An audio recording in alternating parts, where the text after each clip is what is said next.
Ok, donc si je comprends Il a bien, dit, pour résumer, A, c'est quelqu'un, est-ce que A travaille pour l'entreprise ou pas? oui, en fait, là est partenaire, oui, c'est comme s'il travaille parce que la compagnie, l'entreprise lui paye. Ok, Mais il donc est payé A, comme partenaire. donc A, c'est quelqu'un qui, si je comprends bien, il est un peu comme un franchiseur de la compagnie dans le sens où Exact. il a le droit de vendre les produits de la compagnie et de recruter d'autres personnes pour que ces personnes-là vendent aussi les produits, c'est ça? En fait, oui, exact, c'est Il fait les exactement deux. ça, oui. Il fait les deux.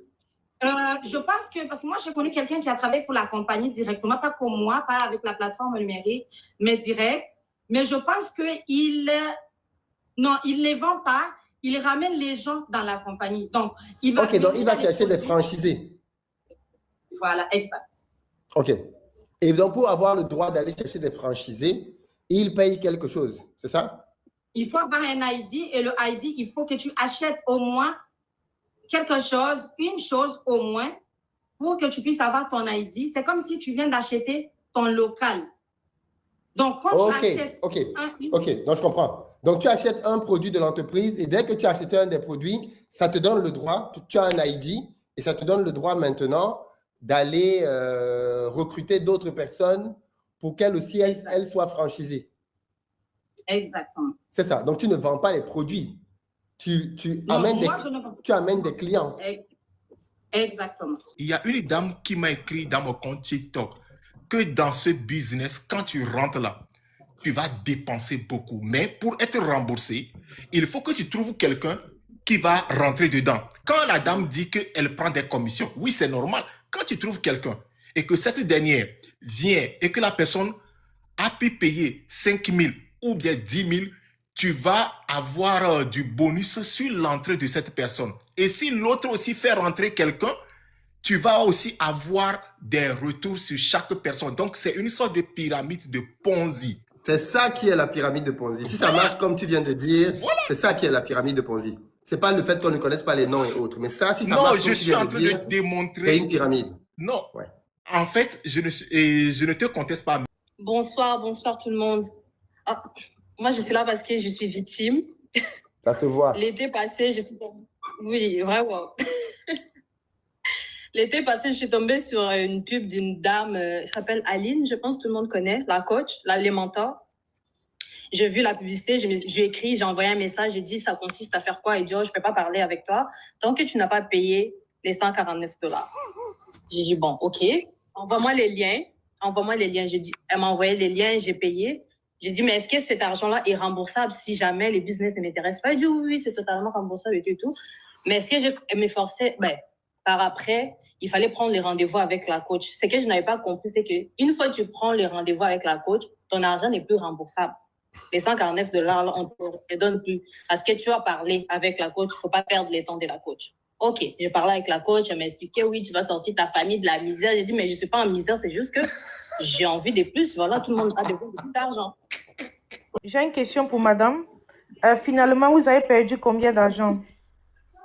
Elle n'a pas perdu, elle a récupéré son 149. Non, honnêtement parlant, parce que leurs clauses disent que quand tu payes le $149, après, tu as jusqu'à 30 jours pour te décider si tu veux continuer, aller plus loin ou pas. Okay. Donc, moi, j'avais largement le temps. Aussitôt, et j'étais vraiment intéressée par le business. Ce qui m'a fait fuir, c'est que c'est le manque de clarté. Parce que personne ne voulait répondre à mes questions.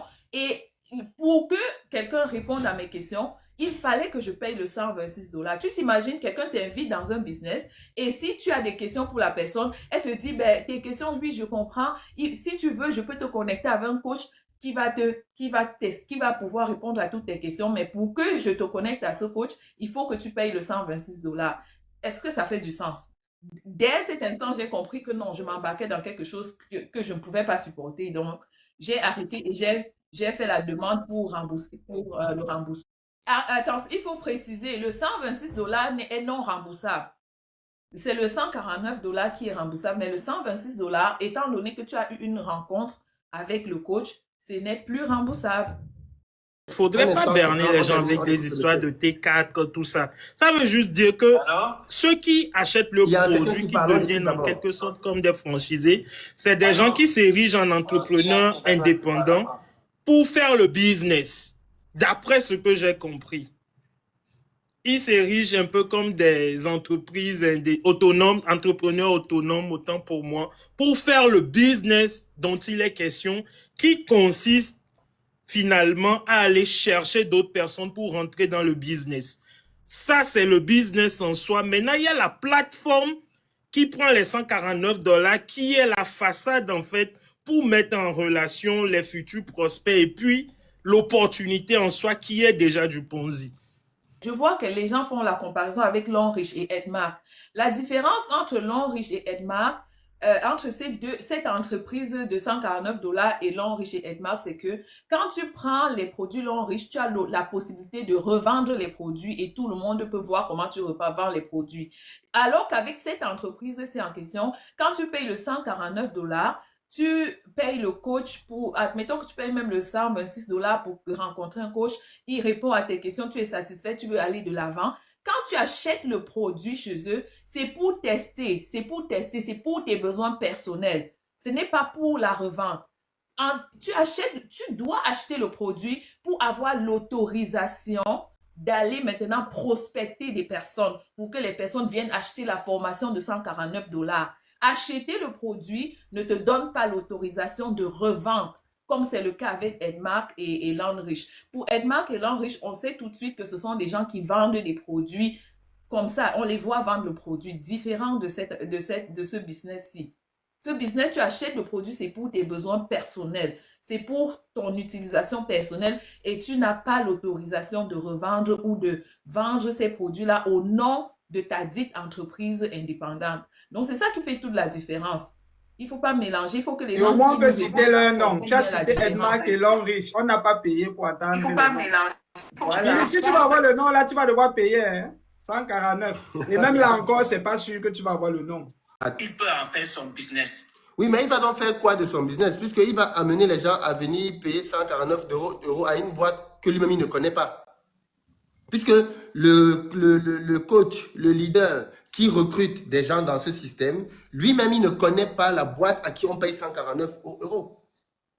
C'est ce que les gens disent depuis, c'est que cette boîte-là, dont on dit qu'elle est enregistrée au Canada, personne ne la connaît. Même ceux qui disent à d'autres, viens payer 149 $, ils ne peuvent pas te dire quel est le nom de la boîte à qui tu as payé 149 $. Ça veut donc dire que tu payes 149 $ à une boîte qui ne peut pas te faire une facture. Oui. Parce que si elle te fait une facture... De la boîte. Oui. Donc déjà, ça veut dire qu'il y a un problème à ce niveau-là. Oui, Philippe, moi si tu permets une question. Oui. Nous qui faisons peut-être les cryptos, quand tu trades le Bitcoin, est-ce que tu connais le propriétaire du Bitcoin? Non, parce que le modèle du Bitcoin est basé sur l'anonymat des propriétaires de crypto-monnaies, ce qui n'a rien à voir avec les obligations d'une entreprise enregistrée dans un pays légalement. Le Bitcoin, dans son mode de fonctionnement, l'anonymat est inclus dedans. C'est le mode de fonctionnement. On ne sait pas qui vend, ainsi de suite. Par contre, au niveau des entreprises, dans tous les pays au monde, y compris au Gabon, une entreprise, c'est quelque chose de public. On ne cache pas une entreprise. L'une des raisons, c'est pourquoi, Patrick. L'une des raisons pour lesquelles tu ne caches pas une entreprise, c'est que, par exemple, quand tu veux fermer une entreprise, tu dois faire une annonce légale pendant une certaine période en fonction des pays. Et pendant cette période, s'il y a des gens à qui tu dois de l'argent, ils ont le temps de se lever pour dire « Oh, monsieur, vous nous devez de l'argent. Avant de fermer, payez-nous. » Donc, une entreprise ne peut pas être quelque chose de secret. C'est impossible. Une entreprise doit être connue parce qu'elle a des clients, elle a des fournisseurs et l'État ne peut pas savoir si tu dois de l'argent aux gens ou pas. Seules ces personnes peuvent le savoir et elles doivent pouvoir t'attaquer. Et donc, ce que les gens disent déjà, et je suis d'accord avec eux, le fait que l'entreprise à laquelle on paye les 149 $ soit une énigme, ça pose problème. Qui est cette entreprise? Parce que derrière, ce que les gens veulent vérifier globalement, c'est est-ce que cette entreprise, donc enregistrée au Canada, a le droit de faire cette activité pour laquelle elle facture les gens 149 $? D'autant plus que, voilà une entreprise dont on dit qu'elle est au Canada, mais elle facture les gens en dollars américains.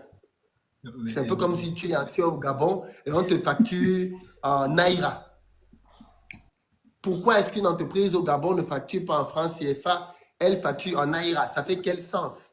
Et là, je ne suis encore que dans la première partie. Dans la deuxième partie du business model, là où il y a même vraiment le vrai problème, c'est que on te dit donc que, Monsieur Patrick, je te recrute pour en réalité, parce que cette dame dit qu'elle a trouvé un business qui lui a permis de vivre.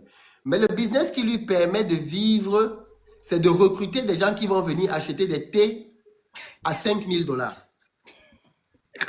En fait, ce qu'elle fait, c'est qu'elle va dire à des gens, OK, toi, Patrick, viens entrer dans cette entreprise et je vais te parrainer. Pour que tu puisses toi aussi aller parrainer les gens autour de toi, entre dans cette entreprise et achète un produit. Un produit peut coûter 3 000 $, 5 000 $. Tu achètes le thé, le thé au curcuma à 5 000 $. À ce prix-là, ça doit être un thé éternel. Donc, tu achètes donc, et le business model pose donc problème parce que, attends, laisse-moi terminer. Le but d'une entreprise qui fabrique des produits, c'est de pouvoir les vendre.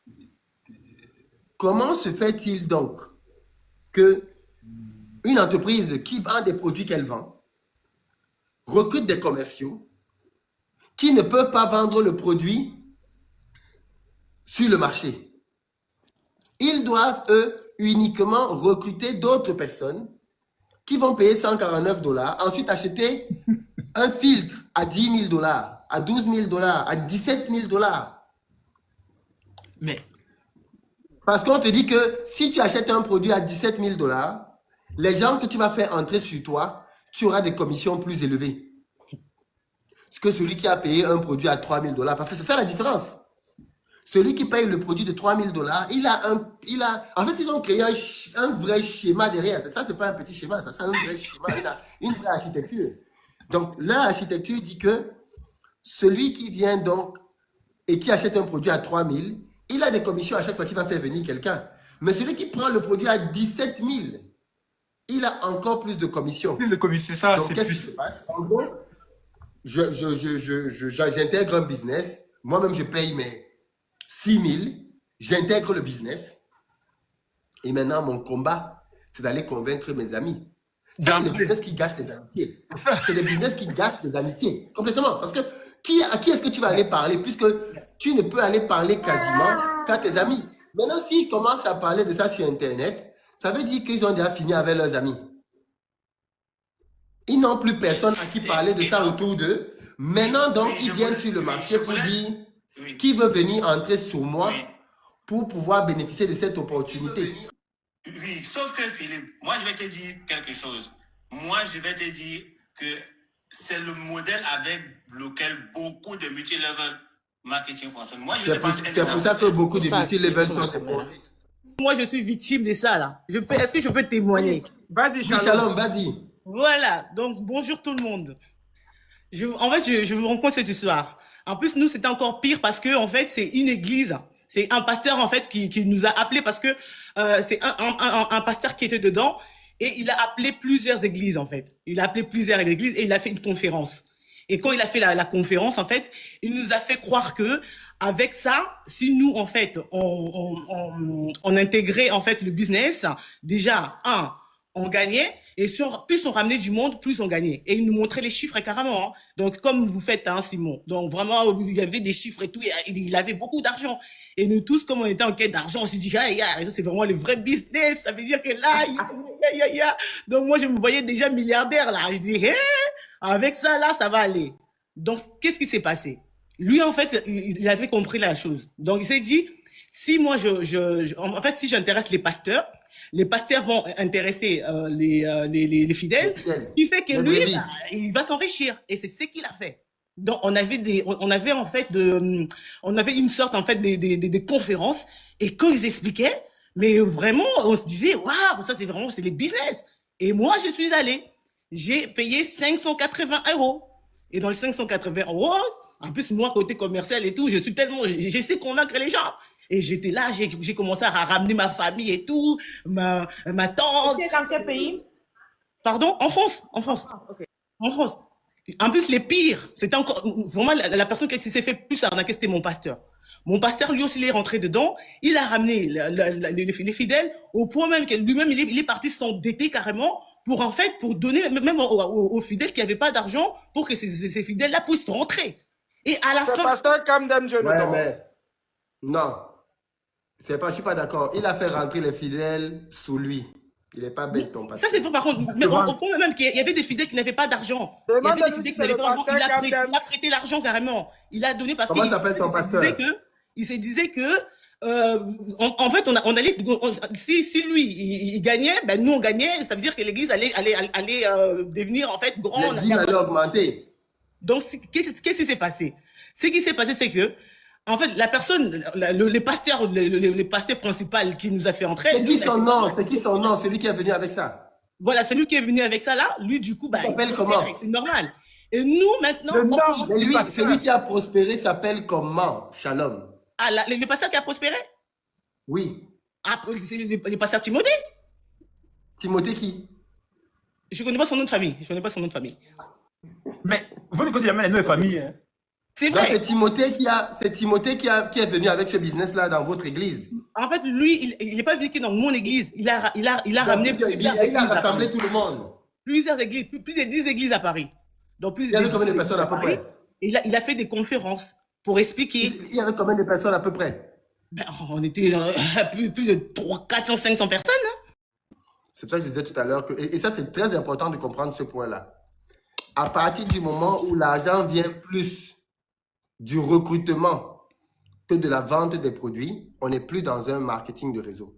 Le marketing de réseau est basé sur la vente des produits. C'est très important de comprendre ça. Or, l'entreprise dont on nous parle là, c'est une entreprise dans laquelle les gens ne vendent pas les produits. Ils sont recrutés pour recruter d'autres personnes qui vont aller recruter aussi. C'est très important de faire cette différence. Et cette entreprise-là, justement, elle ne fait pas de marketing de réseau parce qu'elle n'est pas là pour vendre des produits. Les commerciaux et les coachs sont là pour recruter d'autres commerciaux et d'autres coachs. Et pour que ces commerciaux-là soient agréés, ils doivent acheter des produits sur lesquels ceux qui les ont recrutés prennent des commissions. Donc, je recrute Maria. Maria vient, elle achète un produit à 3 000 $, j'ai 1 500 $. Maria, maintenant, va recruter Otaku. Otaku prend un produit de 4 000 $. Maria a 2 000 $. Moi, j'ai 500 $ parce que je suis au-dessus de Maria. Et voilà comment les gens gagnent de l'argent grâce au recrutement de leur filleule. Ça, ce n'est pas du marketing de réseau. Et c'est pour ça que c'était important de bien comprendre le business avant de pouvoir se prononcer dessus. Ce n'est pas du marketing de réseau. Une pyramide de Ponzi, c'est un système dans lequel on gagne plus par le recrutement d'autres coachs plutôt que dans la vente de produits. Et c'est typiquement ce qu'on a dans ce cas de figure.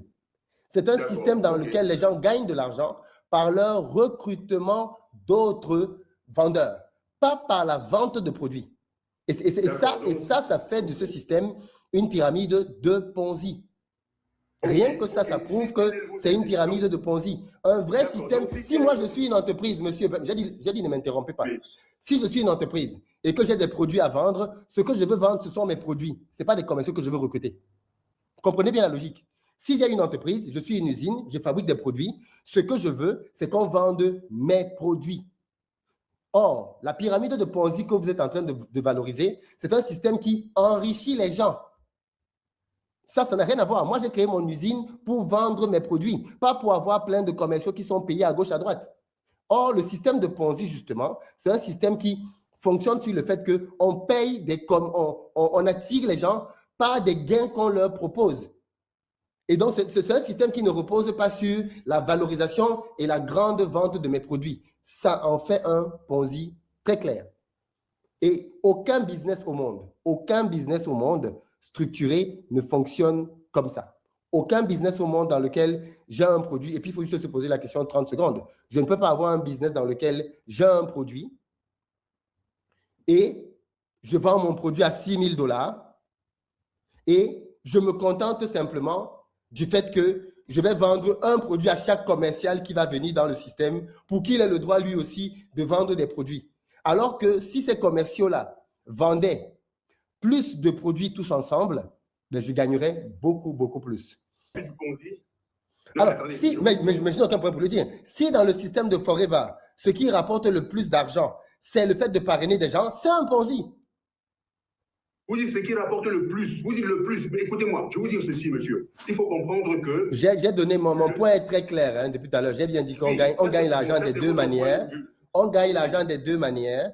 Mais si le fait de vendre les produits est secondaire et que ce qui est prioritaire, c'est le parrainage. Si le parrainage est ce que l'on met à l'avant, c'est un Ponzi.